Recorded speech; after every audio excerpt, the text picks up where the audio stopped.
रात के 2 बजे।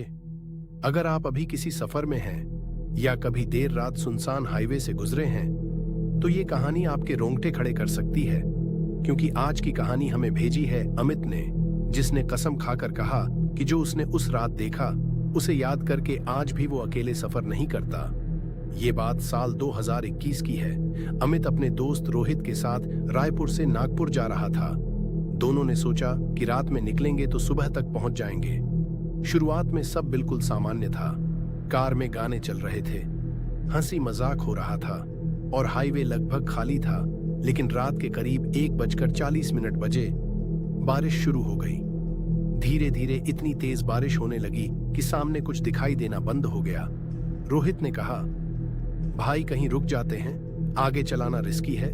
अमित ने गाड़ी धीरे की। तभी दूर उन्हें एक पुराना सा ढाबा दिखाई दिया। ढाबे के ऊपर टिमटिमाती लाइट में लिखा था मिलन फैमिली ढाबा।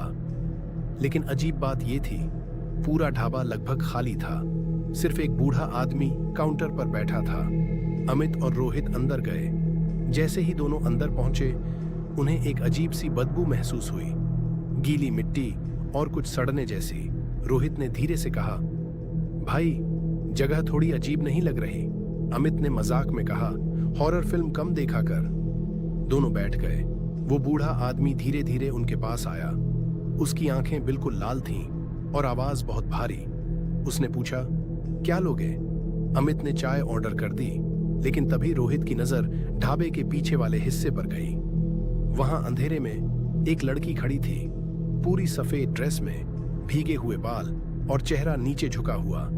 रोहित ने सोचा शायद ढाबे वाले की बेटी होगी। लेकिन जैसे ही बिजली चमकी उस लड़की का चेहरा कुछ सेकंड के लिए दिखाई दिया और उसका आधा चेहरा जला हुआ था। रोहित डर गया। भाई पीछे देख। अमित ने पीछे मुड़कर देखा, लेकिन वहां कोई नहीं था। उसने हंसते हुए कहा, तू ज्यादा सोच रहा है। तभी बूढ़ा आदमी चाय लेकर आया और बहुत अजीब तरीके से बोला, पीछे मत देखा करो, रात में वो दिखाई देती है। दोनों कुछ सेकंड चुप हो गए। अमित ने पूछा, कौन? लेकिन बूढ़ा आदमी बिना जवाब दिए वापस चला गया। अब माहौल बहुत अजीब हो चुका था। बारिश और तेज हो गई थी। ढाबे की लाइट बार बार झपक रही थी। तभी ढाबे के बाहर किसी के रोने की आवाज आने लगी। एक लड़की की आवाज, धीमी लेकिन बहुत दर्द भरी। रोहित डर गया। भाई चल यहां से। लेकिन तभी उनकी कार अपने आप लॉक हो गई। अमित ने चाबी दबाई, कुछ नहीं हुआ। फिर अचानक ढाबे की सारी लाइट बंद हो गई। पूरा ढाबा अंधेरे में डूब गया। सिर्फ बाहर बिजली चमक रही थी और उसी बिजली की रोशनी में उन्होंने उसे फिर देखा। वही लड़की। इस बार वो ढाबे के दरवाजे पर खड़ी थी। उसका सिर धीरे धीरे ऊपर उठा और उसकी आंखें पूरी सफेद थीं। रोहित जोर से चिल्लाया। तभी पीछे से बूढ़े आदमी की आवाज आई, भागो मत, वो जिसे देख लेती है उसे जाने नहीं देती। अमित ने तुरंत मोबाइल की फ्लैशलाइट ऑन की, लेकिन बूढ़ा आदमी गायब था। पूरा ढाबा खाली। अब वहां सिर्फ वो दोनों थे और वो लड़की। अचानक वो लड़की उनकी तरफ दौड़ने लगी। उसकी चाल इंसानों जैसी नहीं थी, हाथ उल्टे मुड़े हुए और पैर घिसटते हुए। दोनों जान बचाकर बाहर भागे। बारिश में किसी तरह कार तक पहुंचे। लेकिन जैसे ही अमित ने कार स्टार्ट की, पीछे वाली सीट से आवाज आई, मुझे छोड़कर क्यों चले गए थे? दोनों के शरीर सुन्न पड़ गए। धीरे धीरे उन्होंने पीछे देखा। वो लड़की पीछे बैठी थी, पूरी भीगी हुई और उसकी आंखों से काला पानी निकल रहा था। रोहित जोर जोर से राम नाम लेने लगा। अमित ने तुरंत एक्सीलेटर दबाया। कार तेज स्पीड में हाईवे पर भागने लगी। लेकिन डरावनी बात अभी बाकी थी। कार के सारे शीशों पर हाथों के निशान बनने लगे, जैसे कोई बाहर से पकड़ने की कोशिश कर रहा हो।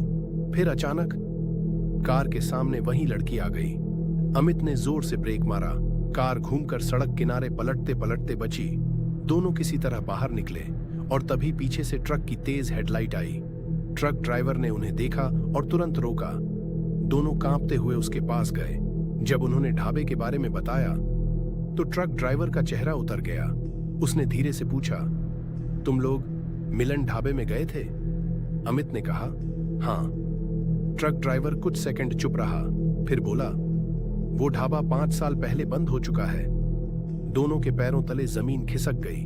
उसने बताया, 5 साल पहले उसी ढाबे में एक लड़की को जिंदा जला दिया गया था। कहा जाता है कि वो अपने पति के साथ भाग रही थी, लेकिन कुछ लोगों ने पकड़कर ढाबे में आग लगा दी। उस दिन के बाद जो भी रात में उस ढाबे पर रुका, उसके साथ अजीब घटनाएं हुई। कुछ लोग गायब हो गए, कुछ पागल हो गए और कई लोगों ने सफेद कपड़ों वाली उसी लड़की को देखने की बात कही। अमित और रोहित ने पीछे मुड़कर हाईवे की तरफ देखा, लेकिन वहां कुछ नहीं था। ना कोई ढाबा, ना कोई लाइट, सिर्फ अंधेरा और तेज बारिश। उस रात के बाद अमित ने कभी रात में अकेले सफर नहीं किया, लेकिन कहानी यहीं खत्म नहीं होती। कुछ महीनों बाद जब उसने अपनी पुरानी कार बेचने की कोशिश की, तो नए मालिक ने उसे फोन करके सिर्फ एक बात कही, भाई, आपकी कार की पीछे वाली सीट पर रात में कोई बैठता है क्या? तो दोस्तों, अगर कभी देर रात किसी सुनसान हाईवे पर आपको अचानक कोई पुराना ढाबा दिखाई दे, तो वहां रुकने से पहले एक बार पीछे जरूर देख लेना, क्योंकि हो सकता है कोई पहले से आपका इंतजार कर रहा हो। अगर आपको ये कहानी पसंद आई हो तो वीडियो को लाइक जरूर करें और चैनल को सब्सक्राइब करना मत भूलिए, क्योंकि यहां मिलती हैं ऐसी ही डरावनी और रहस्यमयी सच्ची घटनाएं।